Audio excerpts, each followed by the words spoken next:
आम्ही दगडूशेठच्या दर्शनासाठी निघालो आहे आणि माझ्या फ्रेंडला घ्यायला जायचं आहे मला आता.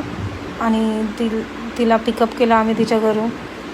त्यानंतर पुण्यामध्ये एवढी काही ट्रॅफिक नव्हती आज, म्हणून आम्ही लवकर पोहोचलो. पण तिथे खूप अशी गर्दी होती दर्शनासाठी, तर आम्ही बाहेरूनच दर्शन केलं. दर्शन खूप छान प्रकारे झालं. आमच्यासोबत युग होता, त्यामुळे आम्ही बाहेरून दर्शन घेतलं. त्यानंतर आम्ही मोदक खाण्यासाठी, माझी फ्रेंड बोलली ते मोदक खूप छान असतात उद्या, तिने आम्हाला मोदक खाण्यासाठी नेलं. तर खरंच अप्रतिम असे खूप टेस्टी असे मोदक होते तिथे. आणि युगने ते मोदक नाही खाल्लं, त्याने दुसरे मोदक घेतले, पण ते दोन्ही मोदक मी खाल्लेत, युगचं आणि माझा. मला खूप आवडले ते मोदक तिथले.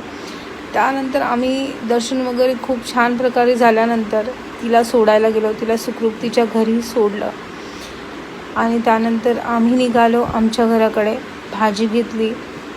भाजी घेतल्यानंतर घरी गेल्यानंतर युगने आपल्या फ्रेंड्सला जमा केला आणि मस्त त्याच्यासोबत खाली पार्किंगमध्ये खेळत बसला होता त्यांच्यासोबत. चिप्स वगैरे खाल्ले त्याने.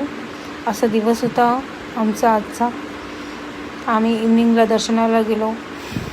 प्लीज लाईक, शेअर आणि फॉलो नक्की करा. थँक्यू.